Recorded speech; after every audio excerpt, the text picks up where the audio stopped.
Now, fish keeping is 50% water quality and 50% food quality. Now, the food that these fish have been getting fed is, let's say, not ideal. I would look at frozen food. Good quality frozen food is a treat. I'm a big fan of, but I would like to see these fish fed more, as they are a bit thin. If you look carefully at these fish, they are on the thin side. So I would like to see them fed more. Mr. Clownfish is doing very well. He's not thin. So I would like to see something like Spectrum's probiotics being fed. Spectrum's probiotics is a cold extruded food, so it's not pressure cooked or processed.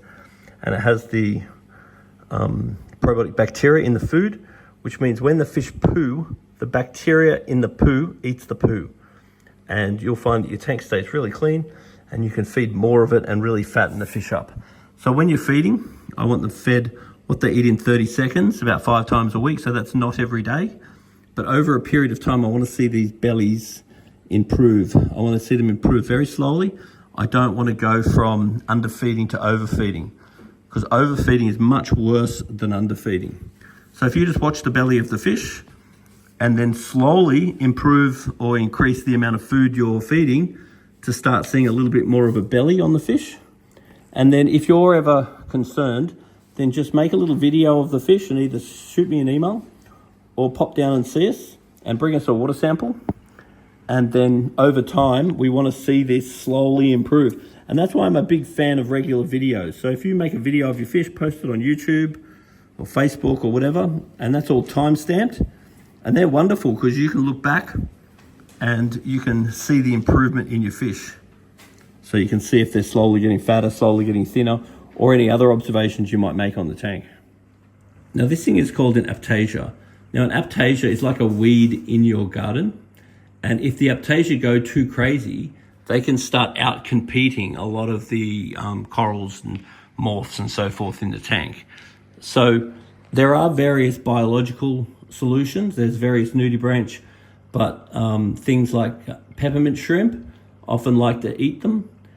There are also things like stripies, long-nosed copperband butterflies, and other things too that do like to eat them. Now you do need to keep an eye on these sorts of fish, because what you don't want is for them to do a good job eating your aptasia and then go on to start eating things that you don't want them eating. So you do need to keep an eye on them.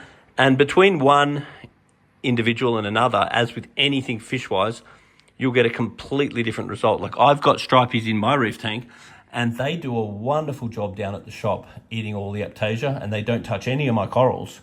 But that's not the experience that every single person has.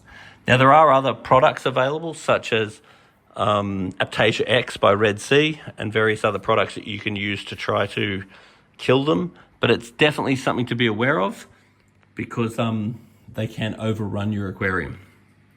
So if you ever get something like this, just come down and see us at the shop and we can start looking at various options to reduce them. For a tank like this, I would have thought the peppermint shrimp would probably be the best way to go. Just a quick note with a double-sided aquarium is, if it is possible to ventilate and provide access on both sides, it is really, really better.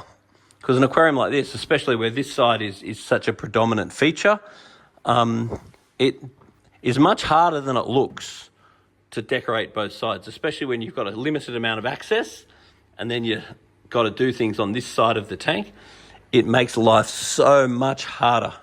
So where possible, if you're going to put a tank in a wall, especially dividing, if you can get access to both sides, that'd be great.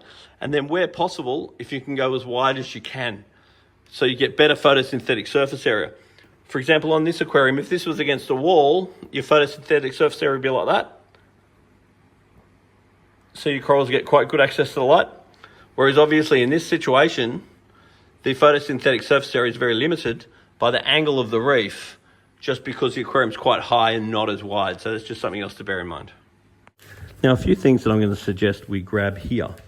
Now, the first thing is, in the cupboard, I've found some Phoscorex. Now, this is a phosphate remover, and it does work quite well. So I'm going to recommend that this get added at least a couple of times a week until the phosphate level comes down. In a tank like this, I probably add about 4 caps at a time. Now, I'm scared of adding any of these products due to residual chemicals without using polyfilter. Now, I think polyfilter is God's gift to fish tanks, because what polyfilter will do is adsorb and absorb anything impure out of the water. It will remove everything you don't want and will not remove anything you do want. It starts off white, and then over a period of time, it'll change colour. That colour will correspond with what it's removing, and then when it's changed to black, it's time to chuck it out and replace it. So I'm a big fan of polyfilter. I'm not saying you have to run it all the time, but I would definitely run it when I'm running products like phosphate remover. So I'm going to recommend that get added. A spare bottle, I think we need to provide, because that's going to run out soon enough. I'm also going to obviously recommend that we take the probiotic food. Now, I'm also going to add some Algon to the filter. The Algon will leave in there for a few weeks, and it will help to remove our nitrates and phosphates.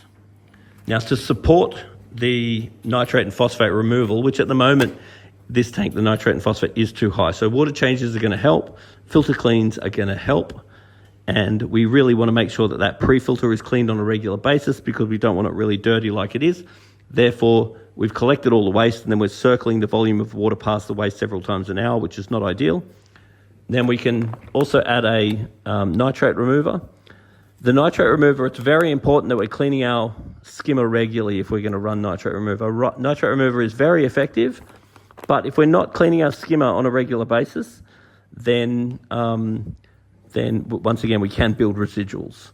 So I'd be cleaning the inside of that skimmer about twice a week. Now, if you added about, say, 5 mils of this once a day until our nitrate's down, then I'd be happy. And also, you don't have a magnesium product, so I'd be adding that on a semi-regular basis as well. So getting the right test kits is really important, or just bringing a sample down to the shop is something that I do recommend. And the idea is to get a routine. The idea is to keep your routine, so whether you write it down or whatever, but in a perfect world, I would have a dosing pump. That way you don't need to be concerned about your routine. You just slowly turn it up or turn it down until you're matching the input versus the output. Now, in the overflow here, there was a whole lot of very dirty filterable. It's important that filterable is easy to clean and can be cleaned regularly. Otherwise, it can actually deteriorate the water quality. Now, underneath here is old school bioballs. The good old plastic bioballs. I haven't used them for a long time, because what these bioballs do is just offer nitrification. So they help to break your ammonia into nitrite, into nitrate. Now, they're doing a very good job, because this aquarium has 0 ammonia and nitrite, which means they're working. But the problem is they're only doing half the job. If that was up to me, I would not use the old school plastic bioballs. I would use Marine Pure. Now, Marine Pure has a specific surface area to volume ratio, which allows the formation of denitrification within the ball itself. So therefore, instead of all of your ammonia getting converted to nitrate, then your nitrate building up, then your ammonia ends up as nitrogen gas, which is harmlessly and odorlessly precipitates from the aquarium. Now, over time, your magnet cleaners do get old. So this one isn't a bad magnet cleaner back in the day, but it's well and truly had its day. Now, we're going to replace it for this one. These are my favorites. The flippers are so powerful and they do such a good job. Whenever you see algae, it just very, very effortlessly just polishes it off. I reckon this is an absolute must for every aquarium. Worth the dollars.